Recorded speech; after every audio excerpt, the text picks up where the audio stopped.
In our last World Cup video, we took a look at the opening round of qualifiers in Asia, including this free kick from Vafanaka of Cambodia. In this video, we're going to be taking a look at the first round of North American qualifying. We begin in Bridgetown at the Barbados National Stadium as the hosts face the US Virgin Islands in the opening game of the North American qualifying. In the opening 15 minutes, Barbados managed to get themselves a penalty, however they could not convert it. In the 16th minute, though, Brown was able to open the scoring for the US Virgin Islands. A lapse in concentration from the defenders. 16th minute, Jamie Brown with a burst of speed. The finish chips Dario Weir. 1-0 to USVI, and the crowd goes silent. The US Virgin Islands somehow managed to hold on to their lead for the entire game, despite giving away yet another penalty in the second half, which was also not converted. Final score, 1-0 to the US Virgin Islands going into the second leg. The second leg took place 4 days later at the Adelita Cancun Junior High School ground in Charlotte-Amalie, and Barbados took the lead in the 4th minute through Sargent. 20 minutes later, Jamal Chandler was able to add a second.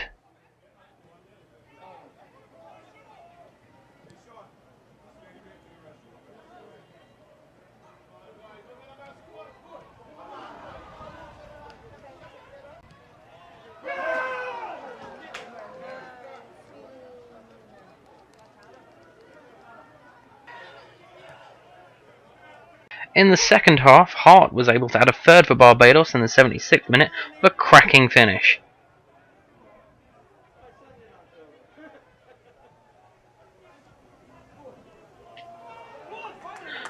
Before, in injury time, Jabari Chandler made it 4 and 4-1 on aggregate, making sure that Barbados went through to the second round.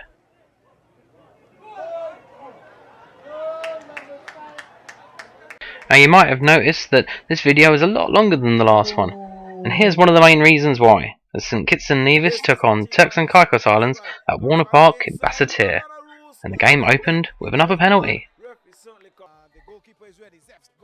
And another penalty that was missed. St Kitts and Nevis were able to make amends though, as Harris gave them a 17th minute lead. The lead however was short-lived, as Forbes managed to get an equaliser in the 22nd minute.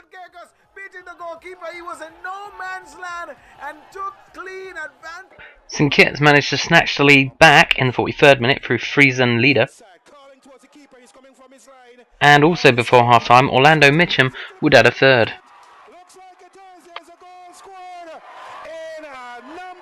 A cluster of players parried it away from the goal, and another corner kick taken quickly. Good work done there by Jones. It's coming towards him again.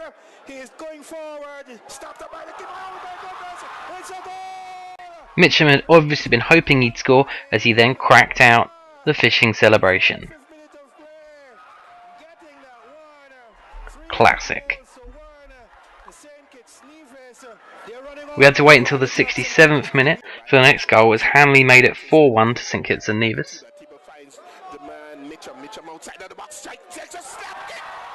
The goals were coming thick and fast, as 2 minutes later Friesen Leader was able to add to his earlier goal with one in the other end, making it 4-2 to St Kitts and Nevis.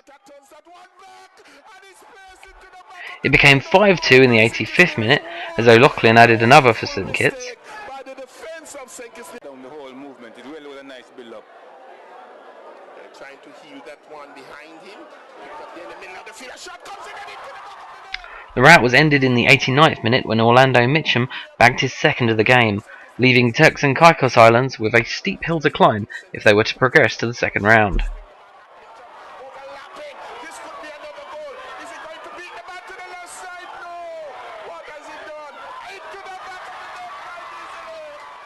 The second leg took place at the TCIFA National Academy in Providenciales, and the Turks and Caicos Islands were handed a lifeline in the 4th minute, as they were given a penalty, converted by Calixte.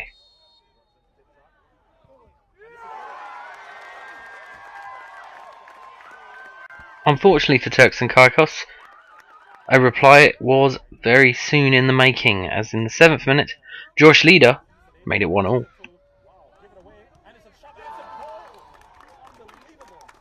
7 minutes later, and the Turks and Caicos Islands took the lead once again, as St Kitts and Nevis conceded another penalty. It was again converted by Calixte in the 14th minute.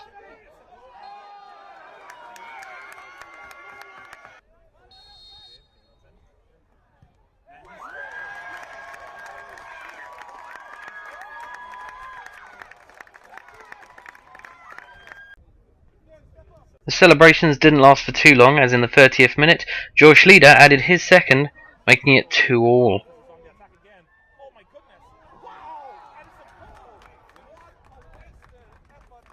3 minutes later, Turks and Caicos conceded their own penalty.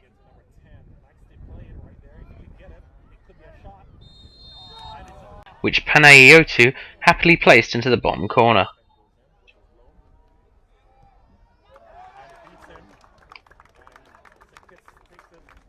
Into the second half, and Panayotu nabbed his second in the 55th minute.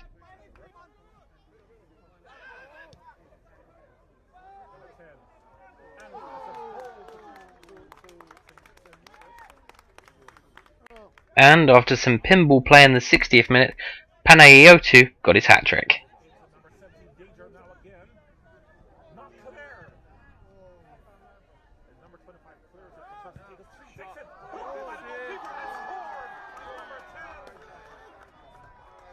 St Kitts and Nevis rounded off the scoring in the 73rd minute, when Robbins added a 6th to make it a repeat scoreline, and 12-4 on aggregate.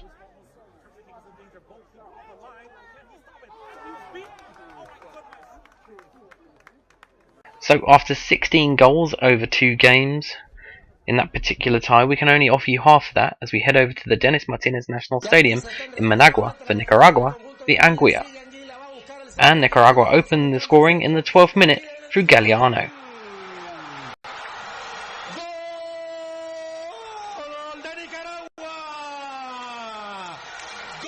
Nicaragua doubled their lead in the 24th minute as Copete got one.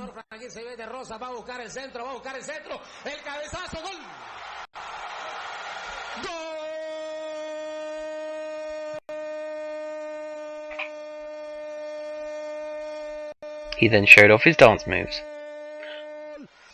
Barrera added a third in the 36th minute.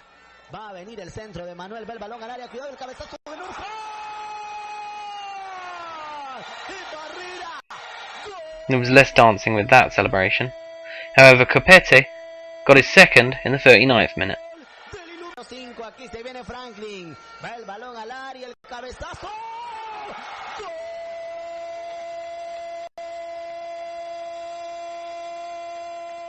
And he joined the whole squad for a bit more dancing.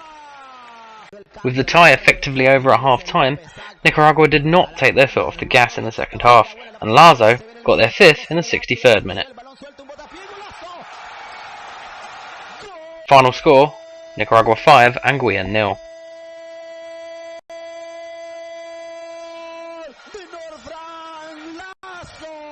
The return leg 6 days later took place at Ronald Webster Park in the Valley, and Nicaragua continued where they left off, as Laguias gave them a 21st minute lead.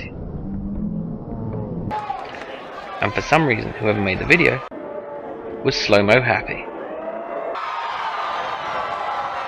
Nicaragua added a second just before half-time through Barrera, but unfortunately it was not caught on camera, and we had to see it through stills. They did catch the third goal though, by Laguias in the 67th minute, giving Nicaragua an 8-0 aggregate win.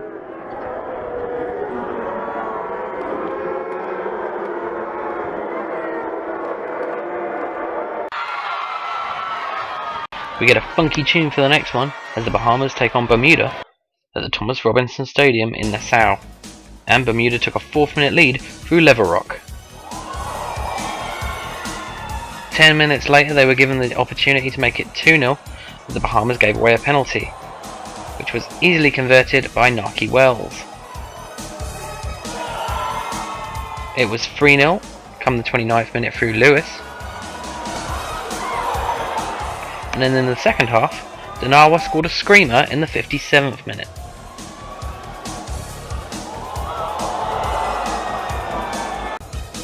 Donawa scored his second and Bermuda's fifth in the 70th minute to make it 5-0 going into the second leg. Unfortunately, there was no funky music for the second leg at the Bermuda National Stadium in Devonshire, but the goals came in the second half. 79th minute, Narky Wells. In the 82nd minute, Burgess made it 2-0.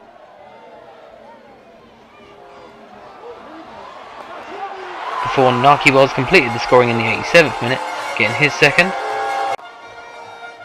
giving it a 3-0 final score, an 8-0 aggregate win for Bermuda. Now for all you people who are bored of all these goals we've had so far, this is Belize v the Cayman Islands at the FFB Stadium in Belmopan. One thing of note, a missed penalty. The match finished 0-0. The second leg, however, which took place at the Truman Bodden Sports Complex in Georgetown, did have goals. And the Cayman Islands opened the scoring in the 5th minute through Mark Ebanks.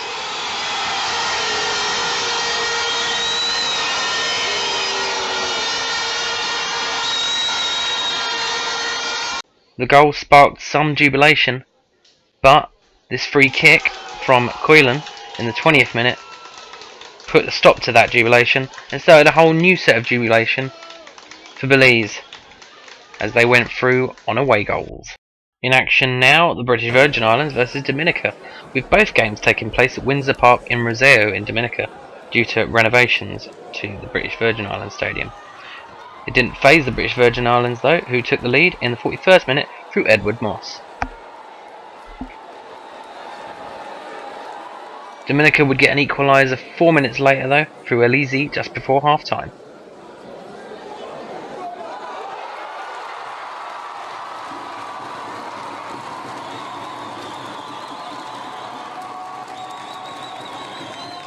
The British Virgin Islands retook the lead in the 53rd minute through Johnson, which started as Route 1 football but ended as an absolute blinder.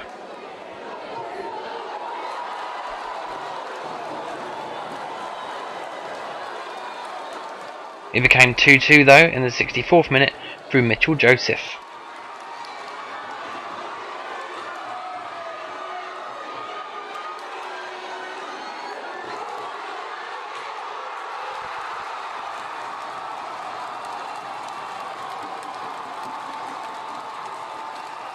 The home/away fans were given even more reason to cheer with 10 minutes to go when Peltier gave Dominica a 3-2 lead.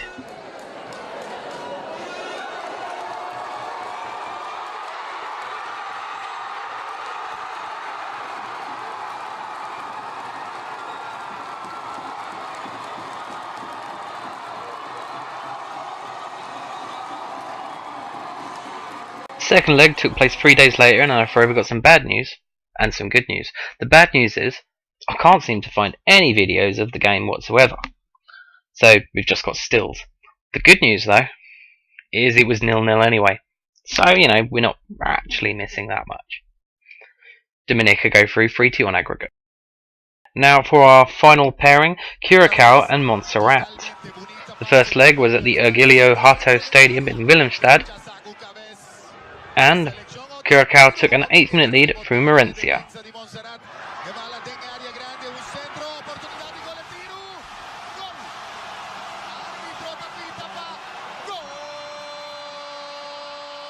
Montserrat got themselves back into the game in the 24th minute through Taylor.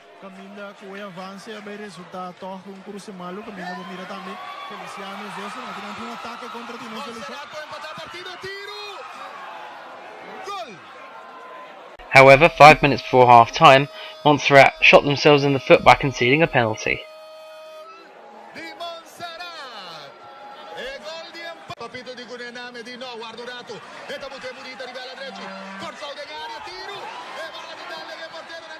The penalty converted by Zushin.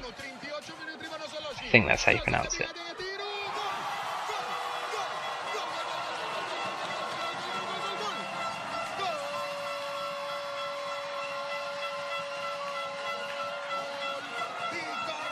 The second leg took place at the Blake's Estate Stadium and was the final tie of the round. Curacao raced into a 43rd minute lead through Lackman.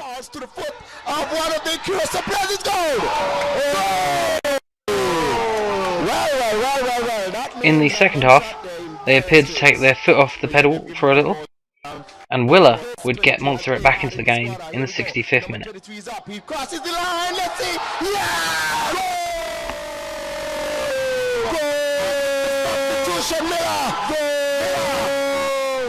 In the 81st minute, Woods Garness would bring the game level on aggregate to 3-3,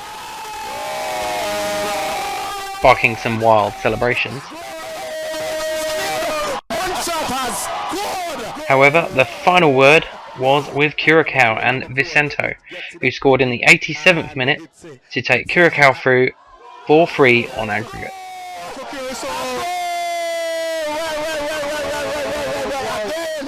That is all from the North American Round 1. Next video I'm planning on doing in this series is the North American Round 2, which takes place in June. So see you then, like and subscribe.